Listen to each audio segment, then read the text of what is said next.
Ok, encore une fois, nous sommes en fait sur ce nouveau vidéo qui va en fait parler de quoi? Qui va nous aider à retrouver ce qu'on appelle ou bien faire les ans d'études. Les ans d'études. Bon, je reviens sur le logiciel, je m'installe, je pars directement à ArcGIS Online. On a déjà parlé de ArcGIS Online. Bon, ça va nous aider à retrouver des cartes facilement. Et on a fait la différence, s'il vous plaît, par rapport aux cartes qui sont accessibles et des cartes qui ne sont pas accessibles.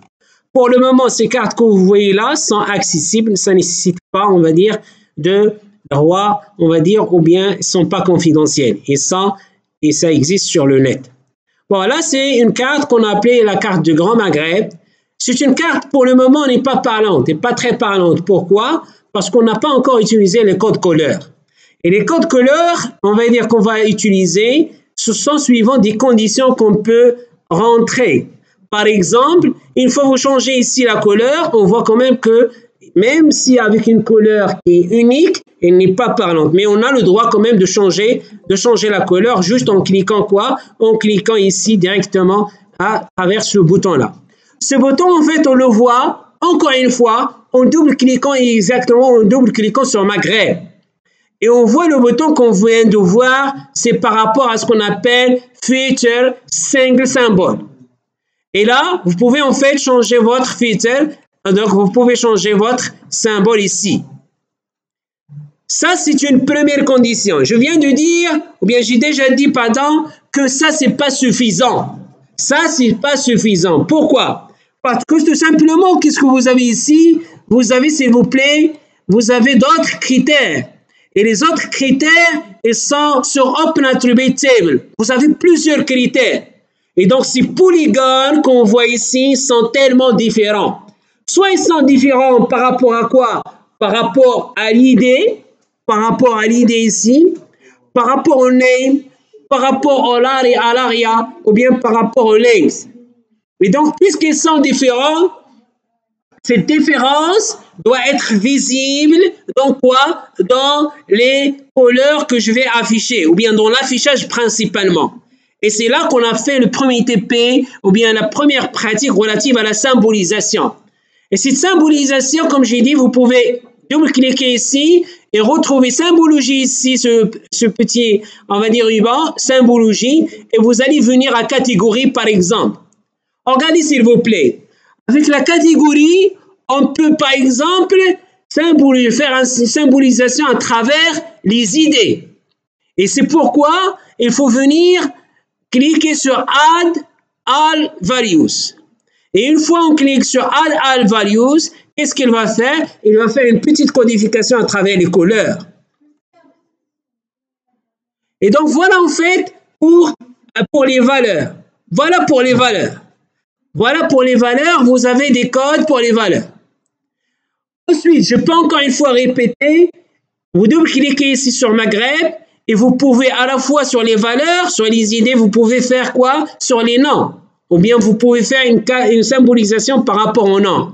Et c'est pourquoi il faut d'abord sélectionner Name et dire Add All Values et vous avez les différents noms qui sont donnés ici et vous les avez ici. Par exemple, il va faire quoi? Une codification par Name. Ainsi de suite. Donc, le reste de cette pratique-là, vous l'avez dans les anciens vidéos, on l'a fait dans les anciens TP. Maintenant, qu'est-ce que je vais faire, s'il vous plaît? Je vais faire une chose très, très importante et je vais commencer avant de faire le zonage ou bien avant de faire les zones d'études, je vais vous expliquer comment vous allez travailler sur Open Attribute Table. Donc là, on va travailler sur ces options pour vous expliquer qu'est-ce que ça veut dire. On va dire c'est comment exploiter ces tables que vous voyez ici. Là, ce sont des données qu'on les a appelées des données descriptives. Parce que les données en termes cartographiques, c'est quoi? Elles sont d'ordre deux types.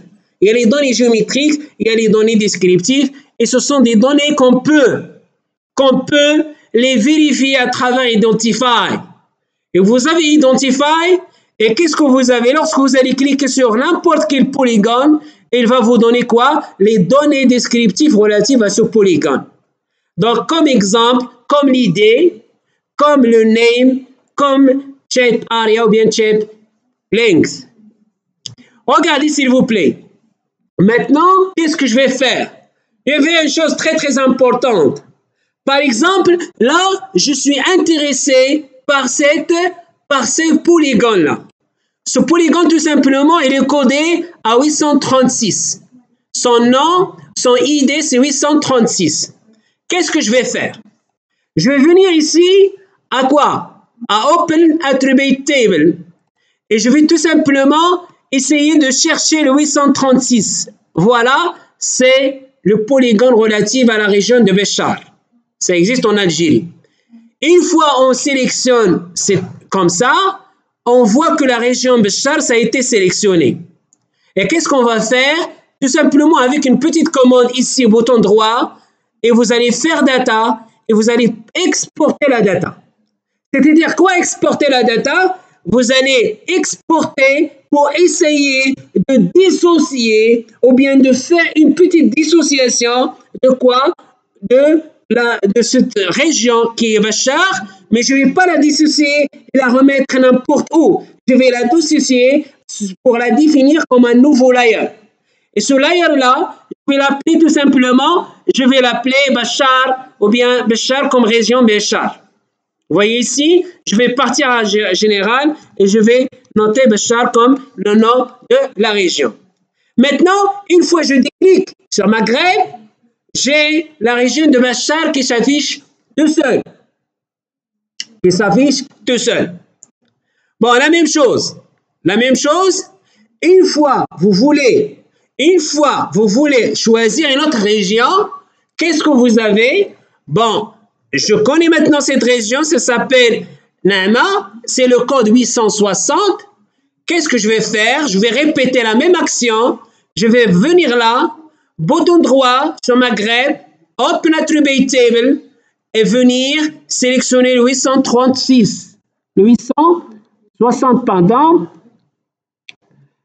Voilà, c'est la région Naama. Et une fois que je le sélectionne, qu'est-ce que vous aurez? Voilà, il est sélectionné. Et je peux faire comme je viens de faire tout à l'heure, je peux venir et Open Attribute et je fais en fait data et je peux l'exporter encore une fois et je l'appelle Naama. Comme on va dire le nom de la région, je peux en fait le renommer. Je vais m'assurer encore une fois qu'il s'appelle Naama et je vais le renommer encore une fois avec Naama. Voilà. Donc, regardez, là, qu'est-ce que je viens de faire? Ça, c'est la première méthode. Je sélectionne polygone par polygone. Ça, c'est une première sélection directement, je sélectionne à partir de la table. Je sélectionne directement à partir de la table. Je peux faire comme ça. Je peux faire avec l'outil CTRL et SHIFT et je peux sélectionner plusieurs. Avec l'outil CTRL, je peux par exemple sélectionner plusieurs en appuyant sur SHIFT. Par exemple, je m'appuie ici sur le premier, sur le deuxième et je désigne en fait CTRL et je peux sélectionner un ensemble de polygones. Un ensemble de polygones. Donc là, par exemple, ici vous avez, donc là c'est comme d'ailleurs, vous cliquez sur le premier, vous maintenez la touche Shift activée et vous cliquez sur le dernier. Vous allez attendre un peu et il va vous sélectionner quoi? De 1 à 10. De 1 à 10. Et une fois vous voyez ici, je vais sélectionner de 1 à 10. Il m'a sélectionné le 1 à 10, l'idée de 1 à 10. Et je peux faire la même chose, bouton droit data, exporter la data. Ça, c'est une première méthode pour sélectionner les polygones et pour les exporter. Et une fois on va les exporter, on ne va pas les exporter ailleurs, mais on va les exporter sur des layers qui sont définis et qui seront placés sur le même projet, s'il vous plaît. Qui seront placés sur le même projet. Ça, c'est une première manière. La question qui se pose, est-ce qu'il y a une autre manière, s'il vous plaît? La question qui se pose, est-ce qu'il y a une autre manière? Oui, bien sûr, il y a une autre manière. Et pour la faire, vous allez venir toujours à Open Attribute Table et vous allez utiliser ce qu'on appelle la requête ici. Select by Attribute. Et ça, c'est intéressant. Ça, c'est une deuxième manière de faire. Regardez. Avec cette deuxième manière de faire, vous allez introduire des règles. Vous allez introduire des conditions. Et vous allez lancer cette requête. Vous allez lancer ce petit programme. Et le programme, il va continuer à chercher. Par exemple, je vais lui dire, pour moi, je vais sélectionner les names. Parce que la table, on peut avoir une centaine de lignes, ou bien une millier de lignes, alors qu'on ne veut pas chercher et perdre de temps pour chercher ligne par ligne. On doit introduire une petite règle. C'est comme la question, vous allez chercher, mais vous allez chercher par attribut. Vous allez chercher par une petite requête. Comment on va le faire? Donc, déjà, en fait, on va sélectionner name et on va faire égal. Et je ne vais pas quand même, s'il vous plaît, je ne vais pas quand même inventer un nom. Je ne vais pas lui dire chercher un nom, peu importe. Chercher un nom, par exemple, je peux dire Mali. Juste un exemple. Ah, il va me dire, attention. Ah, there was an error. Pourquoi? Parce que le nom de Mali, ça n'existe pas dans le Maghreb. Et bon, pour ce faire et pour éviter ce problème, qu'est-ce que je vais faire? Je vais cliquer sur Get Unique Values. Comme ça, j'aurai les différents noms utilisés. Les différents noms utilisés sur ma carte. Et tout simplement, je vais venir, par exemple, je vais sélectionner la région de Fès-Boulmen. Et voilà, lorsque j'appuie sur Apply, il va directement droit au but. Et il va vous sélectionner quoi? La région de Fès-Boulmen. Il va directement partir là où il y a la région Fès-Boulmen et il va la sélectionner rapidement. Donc ça, c'est l'avantage de faire quoi? Une petite recherche par attribut. Une petite recherche par attribut. Donc je reviens et je vais faire la même chose que tout à l'heure. Une fois que je sélectionne la région Fès-Boulmen avec la deuxième méthode, j'exporte la data et je vais la placer comme un nouveau layer. Et je vais la noter comme quoi? Ça, c'est Fès-Boulmen, s'il vous plaît. Ça, c'est Fès-Boulmen. Donc, ça, c'est, comment dirais-je? Ça, c'est la deuxième méthode. En recherchant, s'il vous plaît, je rappelle, par attribut. Donc, je reviens. Je reviens maintenant pour vous expliquer les différentes alternatives lorsqu'on part à Open Attribute Table. On a quand même une deuxième alternative. C'est quoi la deuxième? Toujours, je clique Select by Attribute et je reviens. Vous pouvez, s'il vous plaît, on a sélectionné maintenant, on a sélectionné par name.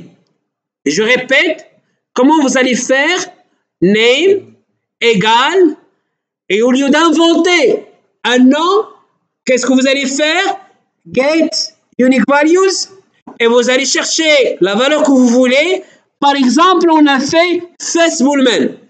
Maintenant, je vais lui dire de me chercher la région de Meknès, Sevilens, que vous voyez ici. Et je vais lui dire, OK, tu vas me chercher Meknès, Sevilens.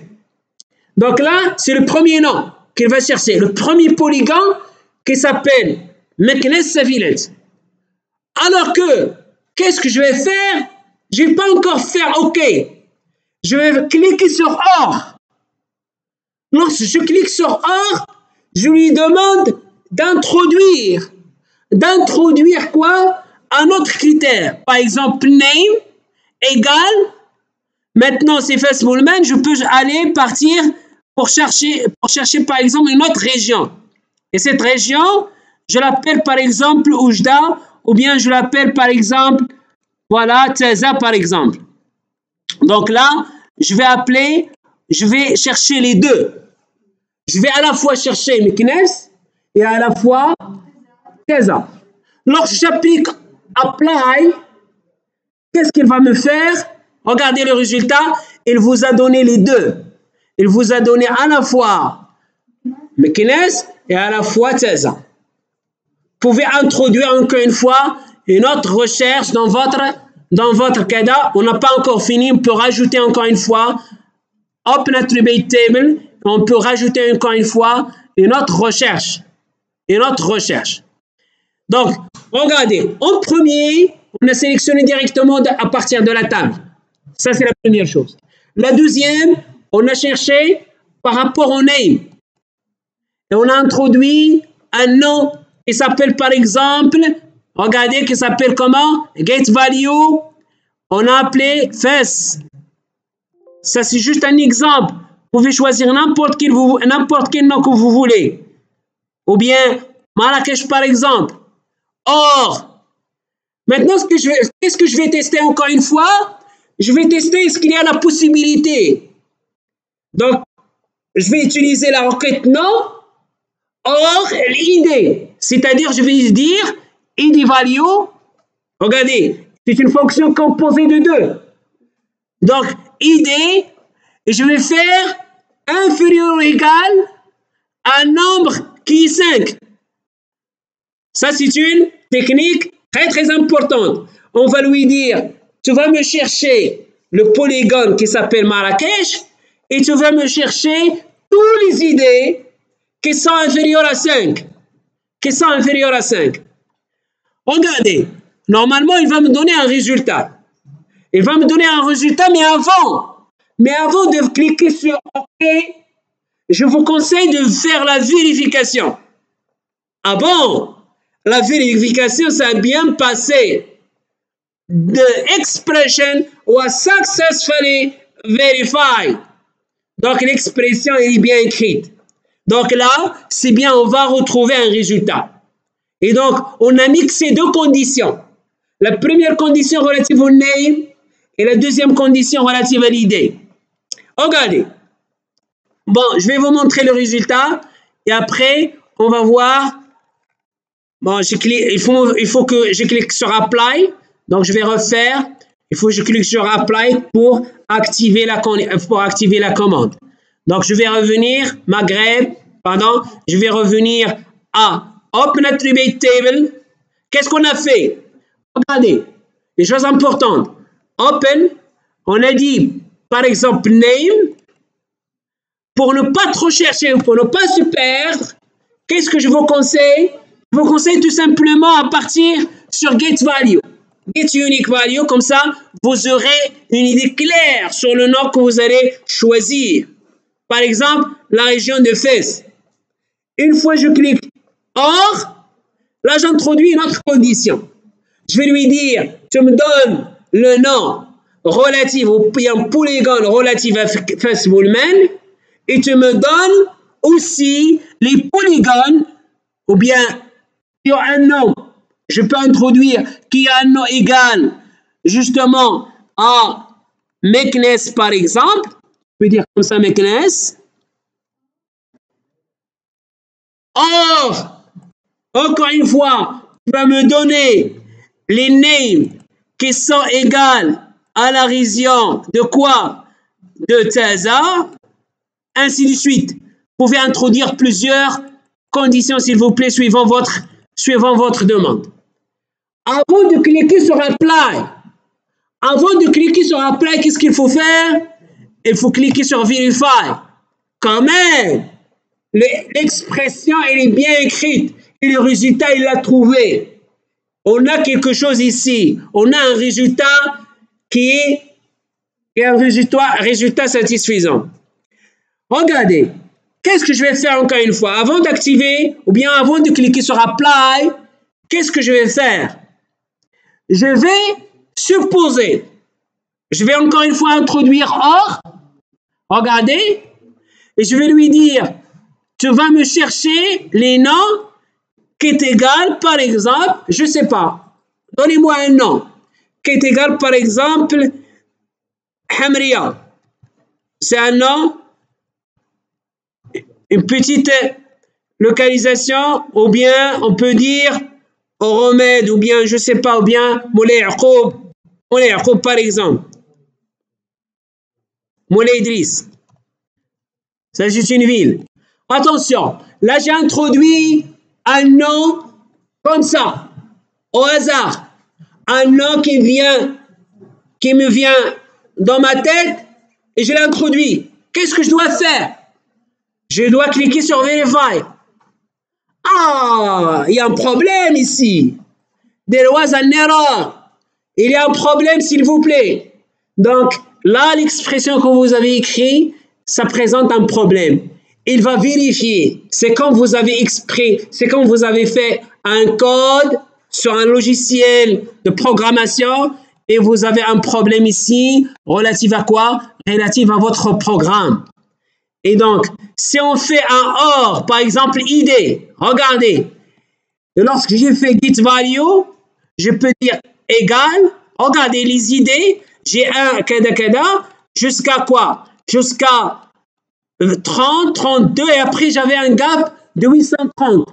Là, je vais lui dire de me donner une idée relative à 300. Est-ce que vous voyez les 300 là-bas dans les idées? Vous ne les voyez pas. Mais ah bon, on va vérifier avec le logiciel est-ce qu'il va le voir ou non. Attention s'il vous plaît, l'expression qui a dit c'est bien. Quand même, il y a peut-être un 300 quelque part. Donc, si c'était une erreur, il doit nous dire qu'il y a une erreur. Donc, il n'a pas trouvé justement l'idée 300, donc il a resté juste avec ceux qu'il a trouvé, et voilà les 3 polygons qui étaient colorés. L'autre expression, il n'a même pas, parce qu'on a fait juste un OR, et donc il n'a même pas tenu compte. Donc, regardez, ces 3 régions qu'on vient de sélectionner, je vais en fait essayer de m'arrêter ici pour vous donner un peu la main pour travailler, et on va sélectionner ces régions. On va les appeler comme ça. Regardez s'il vous plaît, export data. On va les appeler zone Est. OK, on va l'appeler, ou bien c'est zone Est, ou bien on peut l'appeler zone 2. Ça, c'est la zone 2. Qu'est-ce qu'on va faire? Encore une fois, avant de terminer, je vais désélectionner le reste, sauf à de la zone. Et qu'est-ce que je vais afficher pour cette zone? Regardez, qu'est-ce que je vais faire? Je vais partir à propriété et je vais venir, s'il vous plaît, à labels et je vais rajouter les noms, comme ce qu'on a fait la dernière fois. Ça, c'est la première chose. Et je vais partir à symbologie et je vais lui dire de m'afficher des codes couleurs suivant les arias. Suivant les arias, et voilà, affichant, s'il vous plaît, ça. Donc là, peut-être là, la taille, c'est un peu grand. Donc là, voilà, on peut réduire la taille, si vous voulez, des écritures à travers quoi? À travers label, et on va dire, par exemple, juste 10. Et on va dire, les symbologies, on peut introduire des quantités, par exemple, graduate suivant quoi? Suivant l'aria. Vous allez choisir, par exemple, ce que vous voulez en termes de graduate value. Ainsi de suite. Vous allez introduire, s'il vous plaît, comme vous voulez, vous allez introduire les couleurs que vous voulez ici. Donc, je répète, on part à propriété et là, on peut sélectionner, par exemple, les codes couleurs qu'on veut par rapport à graduate area. Voilà. Voilà en fait le petit exercice qu'on va essayer de faire. Essayons de sélectionner les 3 zones à travers la carte du Grand Maghreb. Sélectionnons ces 3 zones, Taza, Fès et Meknès. Et lorsque j'ai dit les régions, Taza, El-Hoceima, etc. et compagnie, et faisant un critère, soit par rapport à l'aria, soit par rapport à l'idée. Vous allez choisir la couleur que vous voulez. Et c'est une couleur qui va, par exemple, être plus parlante et plus... Donc, à partir de ces zones, ou bien à partir de cette zone ici qu'on vient de faire, on va essayer de faire quoi? On va essayer de l'imprimer et essayer de l'imprimer sous forme d'une carte. C'est bon? Allez-y. Maintenant, je vais vous donner la main pour essayer de pratiquer à partir de la carte du Grand Maghreb, sélectionner ces 3 zones et afficher leur nom et modifier s'il vous plaît les couleurs suivant quoi? Suivant le ID ou bien suivant l'air. Tout simplement on peut dire suivant directement l'air et vous avez ici suivant l'air, vous allez afficher ici l'air.